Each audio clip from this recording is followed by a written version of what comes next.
Hello. Got a couple of shop-made tools I drug out. Just wanted to show them to you. I didn't make these myself. I just own them and admire them.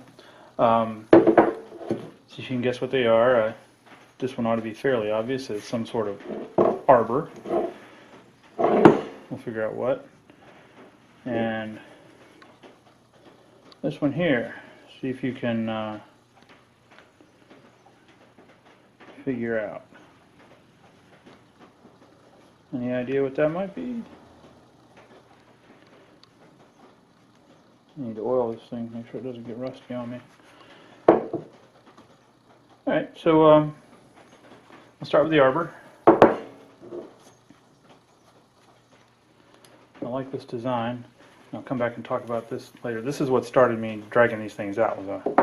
I pulled this out to look at it.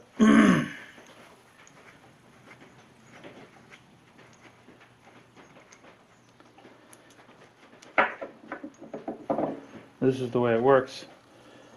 The tool that it holds goes in there, and this has just enough protrusion so that this applies clamping pressure on the tool you're holding when you tighten down on it. You can see the difference is very slight. You could put a very thin tool in here. So, not sure if this is exactly what it was meant for, but what I've been using it for,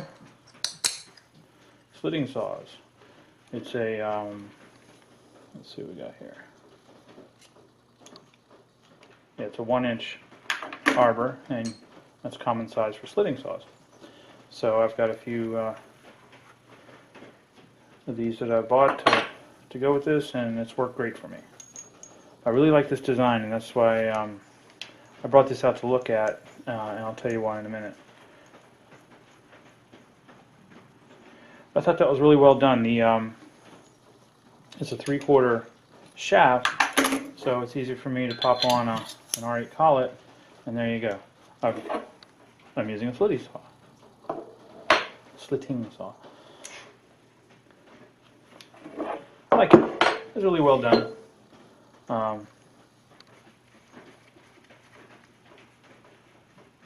And it would be easy. It'd be a good project for anybody to make. Pretty simple. But you know, my dealer Zach sold it to me for $5. Sure. Sort of similar with this. Also came from Zach. Shop made by someone. I don't think there are any initials or anything on it. Yeah. But in case you haven't figured it out, so this is a Bridgeport #1 boring bar. Goes up in your machine like so. Oops. Well, you typically would tighten down on that, but you know, and there you go. You've got a boring bar, and it has a certain range. I have the wrong size Allen key for it here. You know, I don't remember exactly what the range that it will handle, but it's, you know, it's got a certain range. And if you have a job that exceeds this range, then you would go out and you would buy you a Bridgeport #2. However, the fellow who made this said, "Nah, I think I'll just build this little jig here," which has, I mean, it is an excellent fit. It is just really well done. And so now you can pop a boring bar into one of these holes, or one of these. It's a different diameter boring bar, by the way. And you have this incredibly expanded range. Works really well.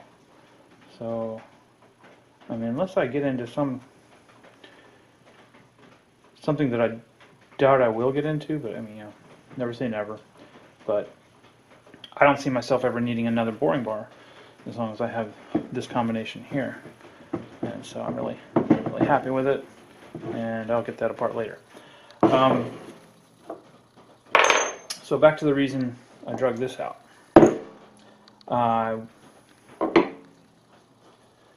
If you watch Amateur Redneck Workshop, as I do, I saw that Harold recently built himself, or he started with a blank R8 arbor and cut it down to where it would accept. These are Chinese manufactured gear cutters, the appropriate size to make gears for my Atlas, and my Atlas is in dire need of some new gears. It's got some really awful remainders of gears on it right now.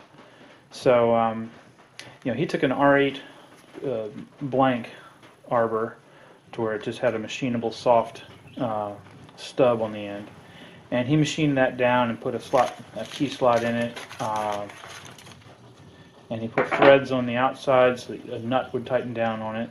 So he basically duplicated what you would buy commercially for one of these. And I may end up just buying the commercial one. I've seen them for as low as $50. So, if what I try to do here doesn't work out for me, then that's probably the way I'll go. But what I'm thinking of doing is taking this idea. Unfortunately, it's a different size. This is a 22 millimeter, and as I said before, this is a 1 inch. But basically, steal the design here, only in an appropriate size for gear cutters. And of course, I would have to put the slot in, which shouldn't be a big deal. And my washers, spacers, would need a slot as well. Again, shouldn't be too big a deal. Although now that I think about it, it might be a bigger deal than I was thinking, since I am now getting into metric territory, and none of my... I'll have to make my own brooch guide, because all the ones that I have right now are imperial.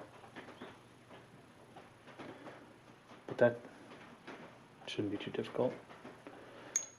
So that's my idea, is to I gotta get myself a piece of stock, and it's a nasty rainy day outside.